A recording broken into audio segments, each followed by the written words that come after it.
Olá, queridos alunos, retornando aos nossos estudos, hoje vamos dar continuidade à questão que foi apresentada por Kardec, Perquirir o mundo espiritual, sobre Deus. Uma palavra, um sentido tão difícil de ser explicado para todos nós, né? E para encerrar essa série que estamos falando, vamos tratar sobre o panteísmo. E aí nós vamos perguntar, né, em que conflitou Spinoza com o Espiritismo ao definir Deus? Para que você possa refletir em tudo aquilo que estamos conversando sobre essa doutrina que nos apresenta os aspectos mais abrangentes, inclusive para tratar de um assunto tão cheio de preconceitos, tão cheio de proibições, que é Deus. Não se esqueçam de se inscrever no canal, ativar o sino para notificações, e se estiverem gostando, dá um like no vídeo pra gente.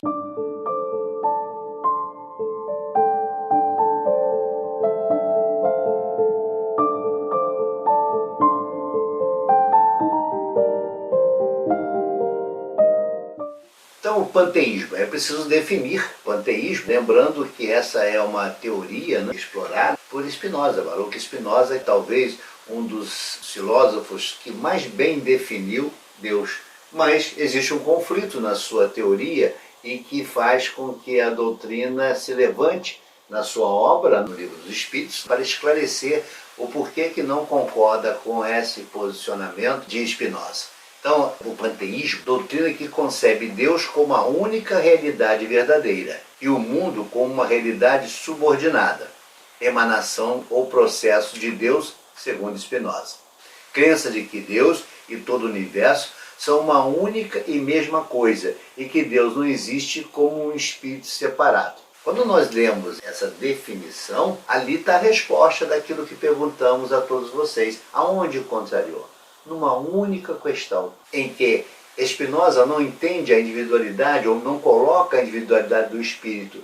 Ele permite que o espírito ele seja uma criação de Deus e retorna a Deus, o que a doutrina mostra ser contrário a esse pensamento, porque a doutrina defende a ideia da individualidade, que Deus, o Criador, ele nos criou simples e ignorantes, e através do processo do progresso vamos ganhando iluminação e aí passamos a contribuir com a criação. Então é aqui que reside o ponto principal da discussão entre panteísmo e espiritismo, né? Onde está o conflito? No mais, penso que não merece qualquer rebuscamento às definições que são apresentadas tanto no mundo espiritual quanto por Spinoza. Aliás, na obra de Spinoza, Ética, é um material muito interessante para que você possa se debruçar e conhecer o pensamento desse filósofo da época, tão perseguido, tão atacado, que não é diferente do que aconteceu com Kardec.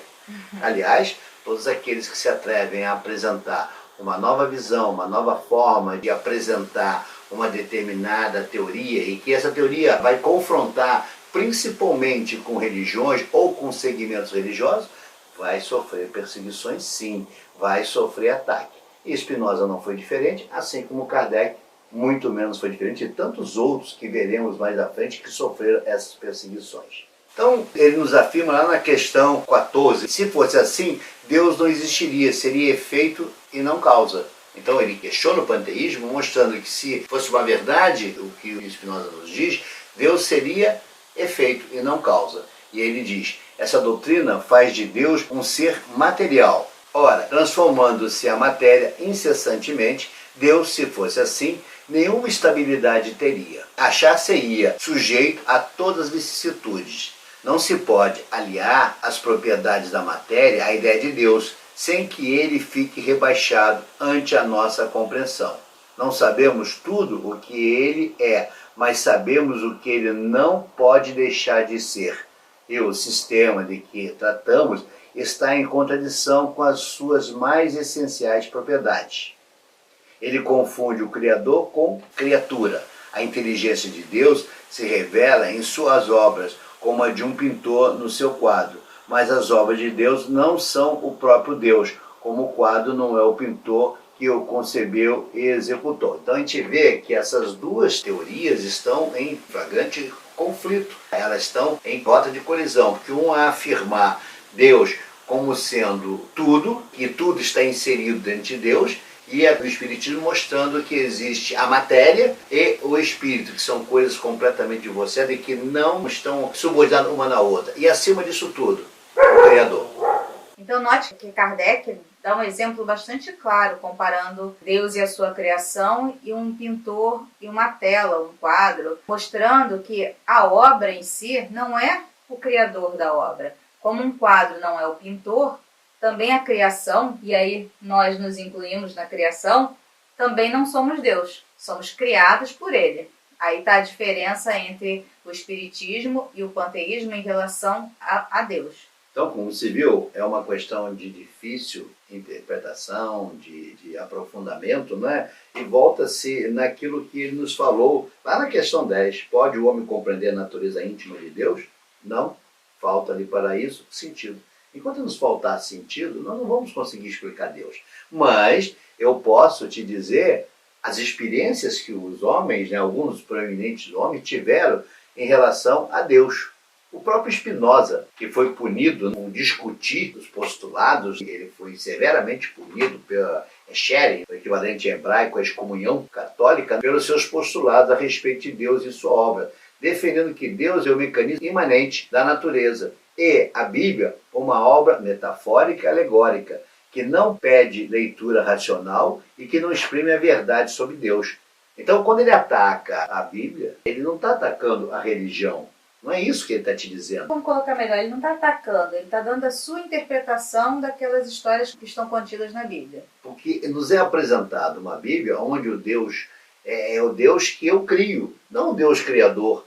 Um Deus com todas as suas imperfeições. E é isso que ele vai se revelar e vai dizer, não, esse Deus não é o Deus que eu acredito, não é o Deus que existe. O Deus está muito além. Claro que existem suas imitações na sua interpretação, sim, até porque falta-lhe sentido, como todos nós encarnados. Até porque, apesar dele ter um grande entendimento, bases filosóficas, ele ainda assim é um ser humano como todos nós.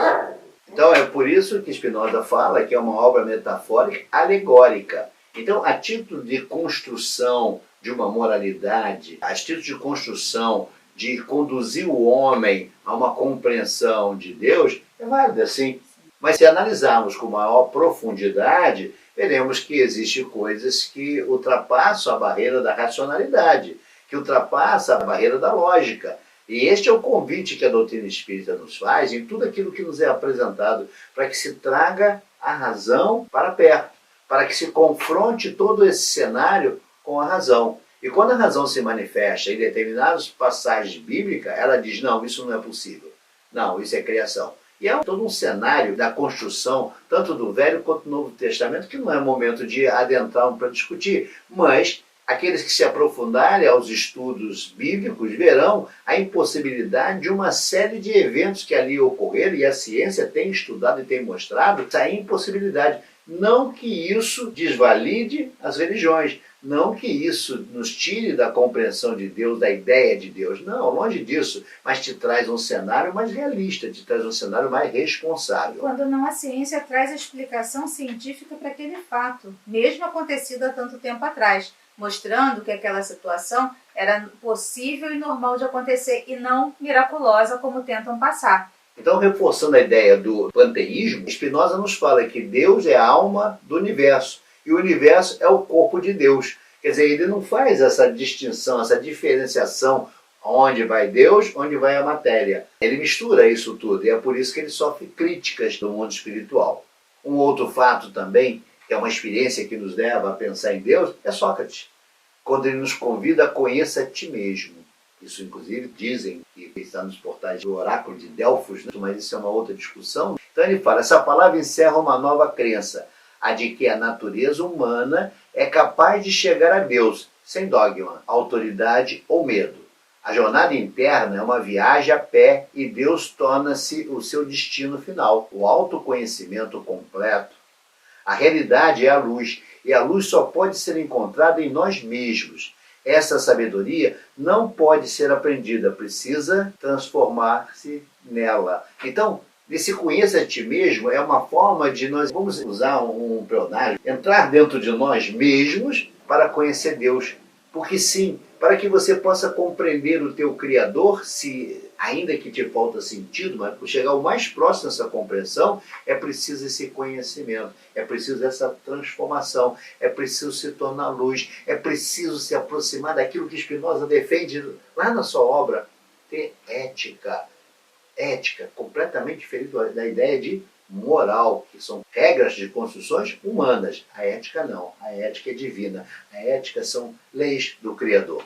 E fazendo uma analogia à doutrina espírita, o que Sócrates está falando é que nós somos a criação divina. Nós temos a centelha divina dentro de nós, mas nós temos uma casca muito grossa. E nós precisamos passar por processos evolutivos através das reencarnações para nos libertar dessas cascas grossas. E tais quais cebolas, vamos soltando aquelas cascas, e aí sim, aquela centelha que estava lá no início bem apagadinha, ela vai deixando essa luz toda sair, porque nós vamos nos tornando seres o quê? Angelicais, seres evoluídos. Mas esse processo de libertação, essa jornada evolutiva, é que nós vamos nos conhecendo para conhecer o nosso Criador.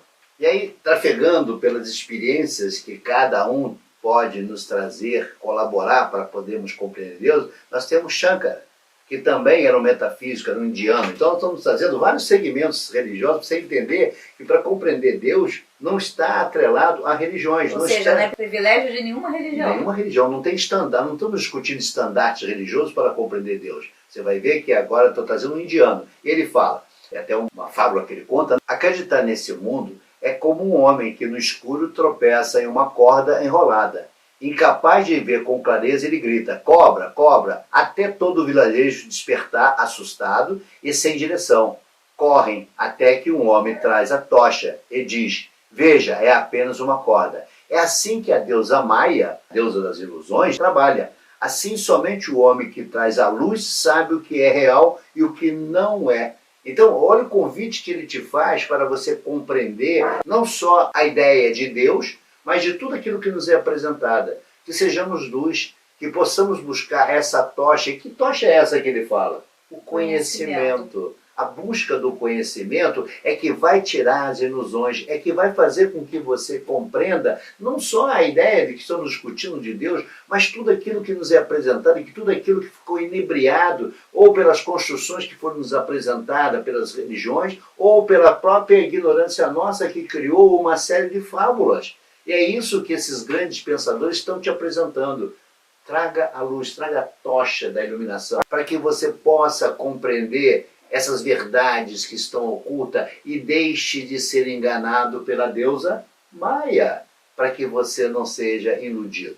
E note-se que sempre se fala em luz. Você vê, Sócrates falou em luz, o indiano Shankara falou em luz, Jesus falava em luz. Aquele que teve contato com a luz, ele deve ser luz para o seu próximo. Então, quem teve o contato com o conhecimento, deve transmitir esse conhecimento aos demais. Então, e ele continua a nos mostrar o perigo dessa ignorância. Ele fala o seguinte, a fé dos ignorantes é uma trapaça. Pagam por ela, comem e dizem ser doce. Mas qual o nutriente dela? Ele questiona. Nenhum, ele responde. Quanto sofrimento eles evitam? Muito pouco. Por outro lado, a fé dos sábios é pura doçura e alimenta a alma. Ele questiona, como? Levando onde a fé deve ir. Fé é outra palavra para esperança. Temos fé em que Deus é verdade, porque é a nossa mais profunda esperança. Então, perguntarão, o que é necessário para alcançar Deus? Duas coisas que ele responde. Conhecimento e experiência. Enquanto o homem estiver sujeito à dor, o medo o governará. Então nós precisamos compreender, e é isso que essa doutrina te apresenta, né? Que a dor faz parte do nosso processo evolutivo, faz parte do nosso progresso, faz parte da nossa experiência. E no momento que eu tenho conhecimento que essa dor faz parte desse processo de evolução e que isso me levará necessariamente ao conhecimento, eu passo a ter esperança, eu passo a ter fé. E é isso que essa doutrina te apresenta, é isso que ela vai te mostrar, as razões por que eu devo crer naquilo que nos é apresentado. Então, o conhecimento é eu diria, a chave para se chegar a Deus. É assim que nós vamos conhecer, alcançar Deus, através desse conhecimento, através dessa experiência. Enquanto estivermos inebriados pelas informações equivocadas, pela essa fé equivocada, pela nossa ignorância, sermos produtos de manipulações, quando não de trapaças, não chegaremos a Deus. Não adianta você procurar sinagogas, não adianta você procurar igrejas, não adianta você procurar templos, que você não encontrará Deus ali. Não é ali que você vai encontrar Deus, é lá onde nos é falado, conheça-te a ti mesmo, como Sócrates falou, que é através do processo do autoconhecimento, e que Shankara nos fala também que a forma de chegar a Deus é o conhecimento. São as experiências que se chega a Deus. Então, enquanto você não conhece essas verdades, você tem dor e tem sofrimento atrelado àquela dor. Quando você passa a entender todo esse mecanismo de que faz parte do nosso processo evolutivo, você já deixa de ter sofrimento. A dor pode até continuar porque faz parte do processo. Porém, você já não vai sofrer mais com aquele processo porque você entende a verdade que ali está. E aí, trazendo também a parábola do filho pródigo, Carlos Torres Pastorino, no livro Sabedoria do Evangelho, bem aborda essa questão da experiência, de quão necessária ela faz parte do nosso processo evolutivo. Ele faz a seguinte observação: o isolamento das experiências confere isenção, mas não aprendizado. A virtude real, a qualidade adquirida, é produto da experiência e não da ignorância. Só a experiência, não apenas estudada teoricamente, mas experimentada e sofrida na prática, podem conferir à criatura a base sobre que construir a própria ascensão evolutiva. Então você observa que todos caminham no único sentido para o conhecimento de Deus. Conhecimento e experiência. E vamos andando. Tem mais gente aí importante para se falar. Deepak Chopra, médico indiano, chamado de o poeta e profeta das medicinas alternativas.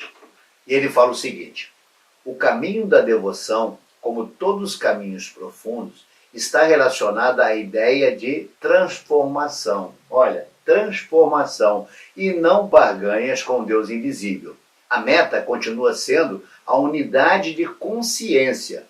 Contudo, em vez de examinar os obstáculos que existem em nossa consciência, que é o caminho da contemplação, ou separar o real do irreal por meio do foco intelectual, que é o caminho do conhecimento, a devoção é um caso de amor que consome tudo. Eu e o Pai somos um.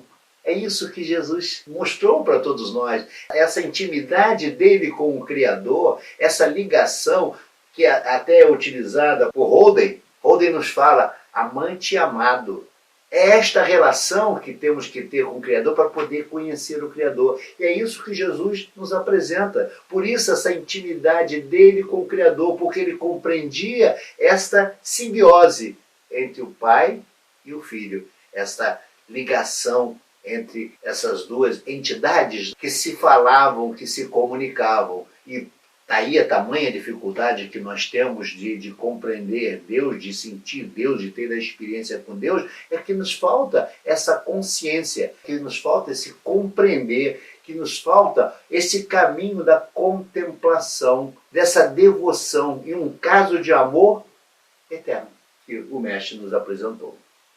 Uma outra experiência é de Juliana de Norwich. Ao longo da evolução de Deus, as pessoas anseiam por transformação. Não é verdade? Todo mundo que quer conhecer Deus vai se transformar, né? Cada religião se assemelha a um programa de treinamento para trocar a concha da mortalidade pelo manto reluzente da imortalidade. Não é isso que ela nos apresenta? Vamos tirando essa mortalidade e nos tornando imortais. Esse é o resumo da ópera para todos nós. Quando as religiões insistem que apenas um programa de treinamento funciona, a imortalidade se perde em meio ao dogma. Mas cada místico que afirma sua transformação nos dá esperança. Então, vamos lá trazer para a doutrina espírita, que é o que nós estamos discutindo. Olha o que ela nos apresenta. O que ela nos convida? A transformação.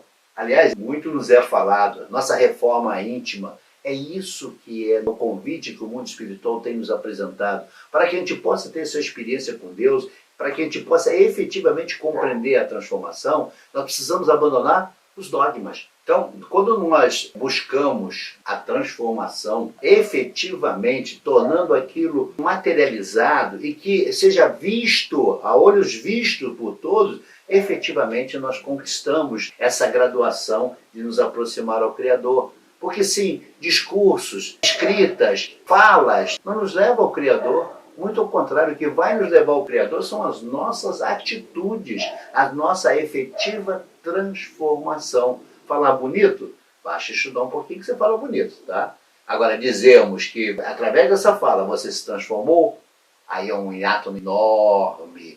Porque muitos falam muito, dizem coisas maravilhosas, mas as suas atitudes traem a sua fala, ou seja, mostram que não realizou a transformação. Eu quero que você se transforme, mas eu me perguntei se eu me transformei?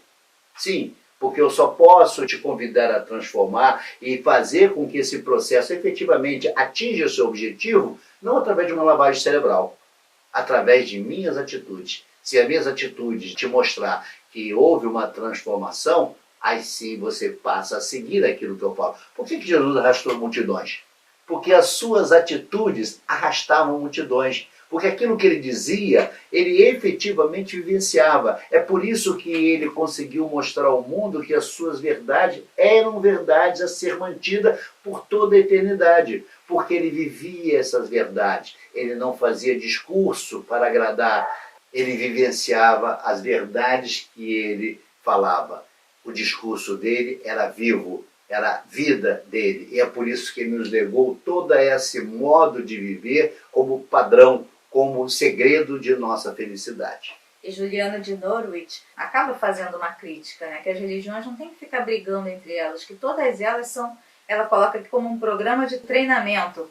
Ou seja, o convite de todas as religiões é o quê? A nossa reforma íntima. É que nós nos melhoremos a cada dia. Então, não importa a religião A, B ou C. Todas elas têm esse propósito. Um outro teólogo que nos apresenta suas experiências relativas a Deus é Giordano Bruno. Ele fala o seguinte: a fonte da razão não pode odiar a razão. Glorificamos o nosso Pai quando nossa mente investiga sua criação. Nossa, isso custou a vida, né? Custou a vida. O verdadeiro objetivo da vida deveria ser a iluminação, a verdadeira moralidade, a prática da justiça. Aliás, um dos alicerces da ética, tão mal compreendida por todos nós, que mais à frente avançaremos para discutir esse assunto. Assim, a verdadeira redenção deveria ser libertar a alma do erro, de modo que ela possa alcançar a união com Deus. Então, ele está te dizendo que no momento que eu me liberto do erro, das minhas vamos chamar erro de imperfeições, eu me aproximo do Criador.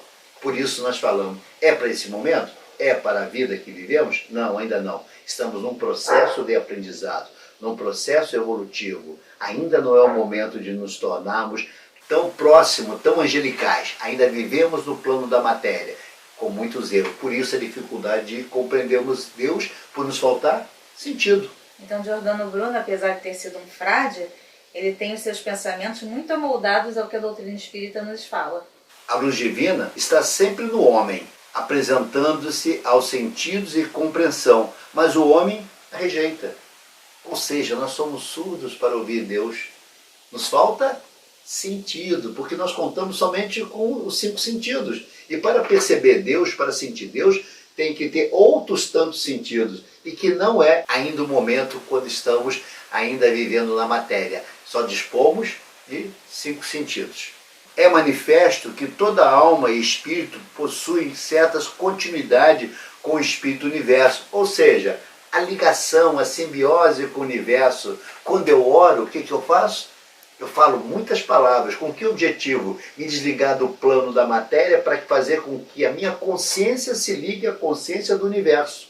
É isso que é a oração. E quando eu estabeleço essa conexão, tão difícil de se obter, através desse processo de apagar os meus pensamentos, me ligando a esse universo, eu consigo ter a experiência com Deus, o que ainda não dá para o homem. E nós vamos estudar mais à frente, quando falarmos sobre o fluido cósmico universal, quando falarmos também sobre a prece, a necessidade de entrarmos nessa conexão, para que a gente possa realmente falar com Deus. Então, para Giordano Bruno, A natureza é um campo de luz que emana da cabeça de Deus, não dependendo de fé, e sim de mente para ver esta afirmação.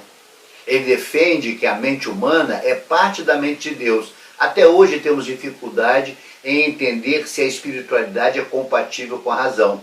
Ser um cientista não faz de alguém automaticamente ateísta, mas sem dúvida leva a terrenos movediços, onde a fé pode afundar a qualquer momento. E aí Kardec nos fala que a fé inabalável só é a que pode encarar frente a frente a razão em todas as épocas da humanidade. É isso que é fé que ele está nos apresentando. Não a fé conduzida, não a fé cega, porque a fé cega é fanatismo, é desprovida de razão. E isso é tudo que a doutrina não quer que os seus adeptos tenham. A fé cega, ela quer que a fé esteja sempre aliada à razão. Que todos os efeitos, que todos os movimentos, que todas as observações possam ser confrontadas pela razão. Isso sim é inabalável. Note, Giordano Bruno, inclusive, foi para a fogueira pelas afirmações, por ser ele um frade dominicano. Ele acaba contrariando todos os dogmas da religião, inclusive ofertaram a ele o benefício de abandonar este pensamento para que ele não fosse queimado. Ele disse não, a qual eu bato palma. Sim, ele preferiu se entregar em holocausto, abandonar sua necessidade, atrair seus princípios. E esses princípios, muito depois, vêm ser demonstrados como sendo verdadeiros e que a doutrina espírita vai te apresentar como uma verdade, onde o homem só pode chegar a Deus através de todo esse processo que ele nos apresenta, onde a luz divina está sempre no homem, apresentando-se aos sentidos e compreensão, mas o homem a rejeita. Então, a fonte da razão não pode odiar a razão, ou seja, a razão, o Criador jamais vai querer odiar aquele que está descortinando essas verdades. Muito pelo contrário, quanto mais próximo dessa verdade estiver, mais evoluídos estaremos, mais adquirindo sentidos da compreensão desta verdade. Isso é bom para a nossa evolução. E aí chegamos a Einstein, que todos falam, Einstein é um ateu. É ateu, graças a Deus? Giordano Bruno já tinha se referenciado a isso, que ser um cientista não faz de alguém automaticamente um ateu. Exatamente, muito antes de Einstein, muito antes. E Einstein fala o seguinte, a ciência sem religião é manca, e a religião sem ciência é cega. Aí Tagore nos fala, amor não é um mero impulso, precisa conter verdade, que é a lei. Ou seja, amor é uma construção e que precisa estar essa construção sob as bases da verdade, para que isso se torne lei. Se você não tiver esta verdade consolidada, você não constrói esse amor.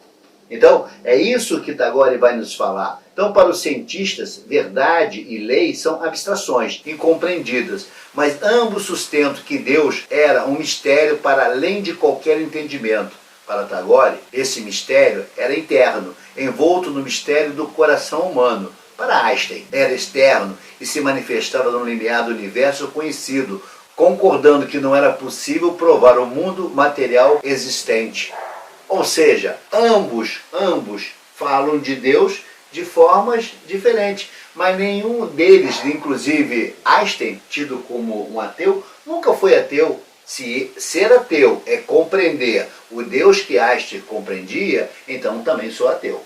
Porque sim, o Deus que Einstein compreende é o Deus divorciado da Bíblia, divorciado dos compêndios religiosos. É um Deus criador. É o Deus que Voltaire nos apresenta. Eu acredito no Deus que criou os homens e não o Deus que os homens criaram. Esse é o Deus que nos é apresentado. Ainda que eu não consiga explicar, ainda que eu não consiga entender a essência divina, porque me faltam sentidos, eu preciso compreender que o Deus que eu devo render as minhas homenagens, as minhas toscas homenagens, é esse Deus, o Deus Criador. E Einstein corrobora, quando perguntado se acredita em Deus, e ele fala, eu acredito no Deus de Spinoza, porque é o Deus que nos mostra o Deus Criador do universo, com as ressalvas da doutrina naturalmente, né? Mas note que ele não trai e nem tampouco ele diz que é ateu, graças a Deus.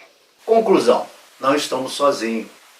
Não estamos sozinhos. Deus, Brahma ou mente universal, Qualquer que seja o nome atribuído nos premia. É nossa fonte e origem. A única razão pela qual podemos começar a entender o universo é que suas leis e ordens não são aleatórias. É aquilo que já falamos. Deus, para se explicar, coloca suas leis. Cada átomo se encaixa em um esquema ordeiro por natureza, inteligente, amoroso e onisciente.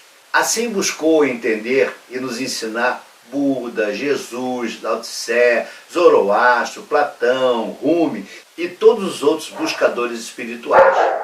Para todos eles, a mente humana reflete a mente divina. O divino fala silenciosamente entre vozes barulhentas. E o milagre é que alguém, em algum lugar, ainda deseja ouvir.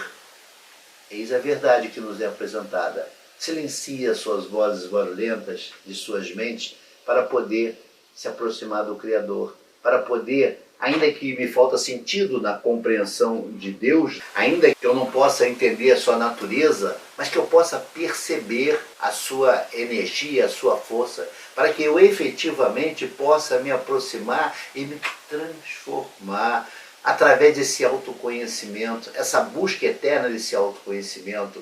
Talvez não dê para essa existência, talvez não. Muitos ainda não conseguirão compreender essas verdades, mas para aqueles que já conseguiram atingir essa evolução, sabe de que se está se falando, sabe que ali reside a felicidade, sabe que ali está a porta do tal paraíso prometido. É esta aproximação com a perfeição, com o Criador. E essa experiência que se vive através dessa transformação e através dessa forma, dessas atitudes de nos apresentar transformado, é que efetivamente vai nos aproximar do Criador. Como ele diz, o milagre é que alguém em algum lugar ainda deseja ouvir, porque mesmo em todo esse barulho, quando eu silencio a minha mente, eu consigo me aproximar do Criador, eu consigo me aproximar de Deus. Ainda que eu não possa explicar a sua natureza, essas experiências que aqui são narradas, de alguma amostragem que trago para termos esse conhecimento, é que nos dá a certeza da existência de Deus. Até mesmo dos ateus, que para uns são ateus que negam Deus, mas negam um Deus bíblico, não o Deus criador, como Voltaire nos apresentou. Tenhamos fé, tenhamos esperança, coloquemos todas as nossas dificuldades, coloquemos todas as nossas experiências na mão da providência divina, na mão do nosso Criador. Fique em paz.